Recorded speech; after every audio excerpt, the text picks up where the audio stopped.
You're on. I've addressed 5 different superintendents over 8 years in the Kenosha Education Association as its executive director.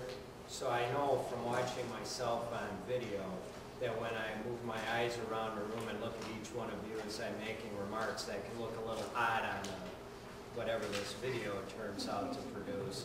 But I'm going to do that anyway. And I have a document to distribute that I'd ask you to look at some point between now and April 12th. I'll just give a brief review of what's contained in here. And basically, on the first page, just a reminder that for those of you who were at the council meeting in October of last year, Jane Oberdorf and I attended that meeting and gave a general presentation on the state option UNISERV and answered some questions that day. We also, Jane and I, spoke to the Winnebago Land Executive Committee last September. And as you are aware, the consideration for a transition to state option UNISERV by Winnebago Land is scheduled for a vote by the Winnebago Land RA in May of this year, and depending upon the outcome of that vote, the WEAC Board of Directors considering it in July of this year. I think you know the members of the ad hoc committee, and John Wedge, Kathy Spanbauer, and I have the privilege of working with that committee. The committee developed a charge that's listed on the memo. Our colleague John Wedge was very helpful in developing that charge and working with the committee on helping to frame that discussion. And what's attached to this memo then are documents that the ad hoc committee has reviewed, and they include WEAC policy documents on both local option UNISERV and state option UNISERV.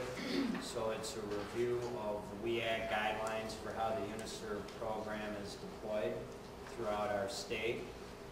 We also have attached the state option UNISERV contract that would be entered into by Winnebago Land and WEAC if Winnebago Land decides to pursue a transition to state option UNISERV. And then the last 2 documents include a narrative prepared by Financial and Membership Director Jane Oberdorf that ties together the state option UNISERV contract with the Winnebago Land budget. And so you have a budget document in here, a balance sheet at least, and the narrative to go with that.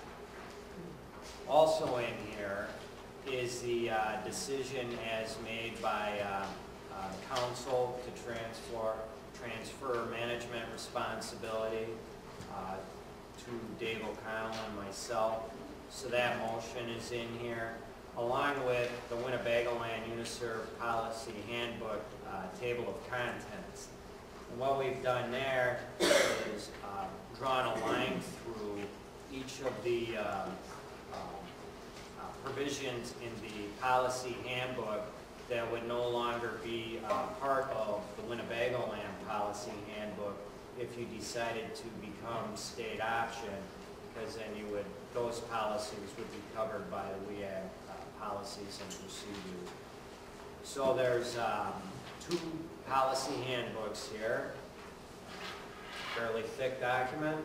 We only reproduce 2, and but the table of contents that addresses what would be deleted in the event you decided to become a state option UNISERV are provided with this.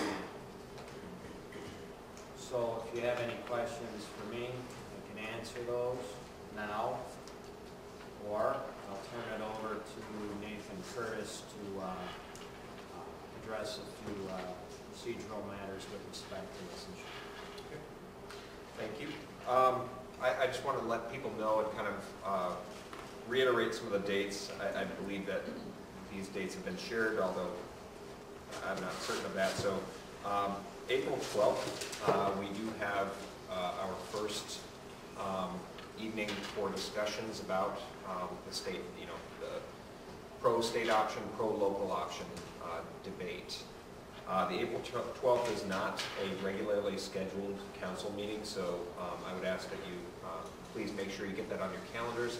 And also, please encourage local leaders, your local leaders, to attend that. I know that, and Kathy, correct me if I'm wrong, but I believe that got sent out already, right? Okay, so they have that, but again, I think that it's important as council members to kind of reinforce that idea. And also please RSVP so that we have an indication of numbers for snacks. I believe we left it at that. The April 19th then is a regularly scheduled council meeting, but that would also potentially be a carryover in discussion as needed.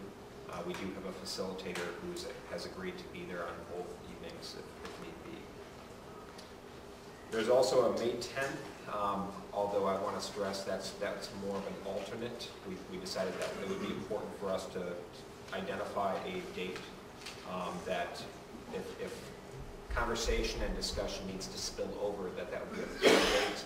That also is not a regularly scheduled council meeting. But again, I would stress that's an alternate date right now. We thought that it would be wise to see how things played out on the 12th and on the 19th before we set anything in stone. So I don't know if any, again, likewise, if anyone has any questions about those dates or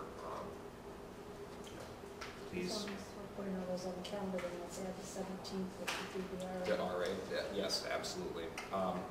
The Winnebago Land RA is May 17th. So again, that would be one I would hope everyone